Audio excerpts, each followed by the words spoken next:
there, Rabbi. How are you doing today?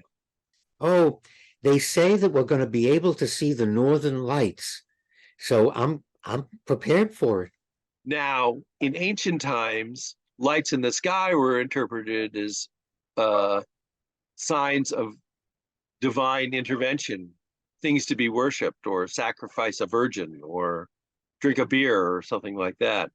That's where, when we think of cults, we think of groups like that, superstitious, but anything can be a cult, really, can't it? Definitely. And given the social media, the internet, and instant access, we have to be a little more we have to be more careful and circumspect because it's easier to be drawn into a cult than ever. You know, when we grew up, we were in a neighborhood, and the only things that influenced us were things in the neighborhood. Maybe the TV station, but that went off at 10 o'clock at night, a local newspaper. Okay.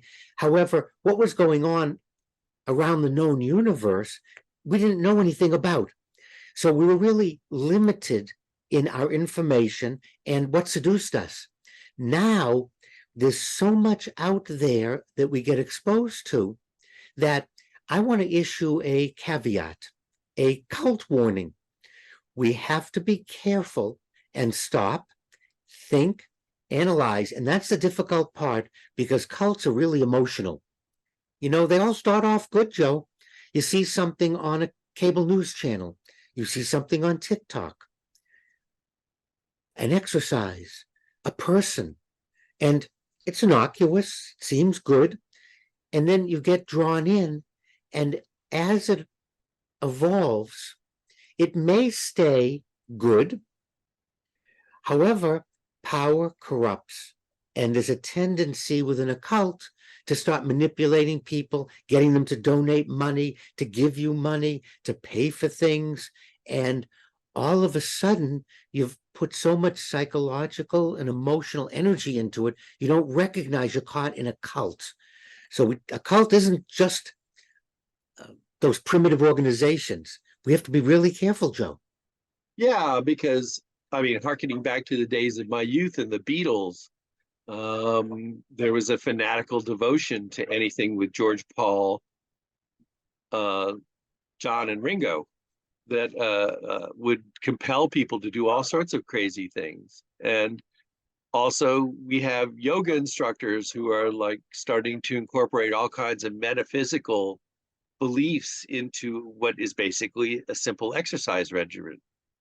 And I worry that people are looking for something that they can't find in their own religion that becomes a supplement and not necessarily a good one.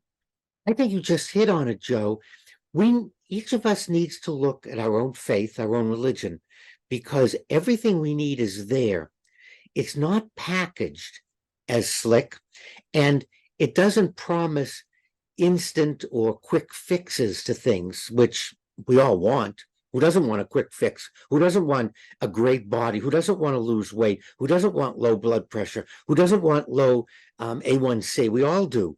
And so we have to stop with that old adage that grandma used to say, if it's too good to be true, it's probably not true. And we can find, and that's what we've been doing here with How to Be Jewish in 30 Seconds, is it's not all or nothing. You don't have to commit to anything. There's a place for everyone within Judaism. And there's a place for everyone. If you take a look in your own faith, you'll probably find it. You don't have to convert to Judaism in order to find what you need. But that's you hit on it. A cult offers something that really isn't there, and we want it. You want to be part of the team, you want to be part of the group, you want to join the gang, you want to be the cool kid along with everybody else. But how can we tell? What is a warning sign that we can look at? Okay? I'll give you something very simple. I've mentioned it before. It's called workability. How do your actions affect your life? Some days good, some days bad, some days happy, some days sad. You have some friends, you have some acquaintances. Okay, all of these things are a way to judge. So but I need to do it. It's not going to be an external coming in. I need to stop and look at how much time I'm spending doing something. What do my actions do to my relationships with my family, my friends, my partner? But it's really very, very simple, but it requires doing something, workability. How is it working?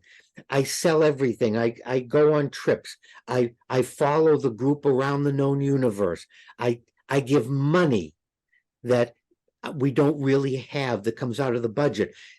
How much of myself am I investing in something to the harm of a regular, normal, happy life? That's the answer. Well, I know my answer always involves you, Rabbi. Thanks as always for the advice. And I understand I'm off to see the Northern Lights. I've taken a second mortgage out of my condo so I can afford the plane trip to go see the Northern Lights. Who says I'm obsessed?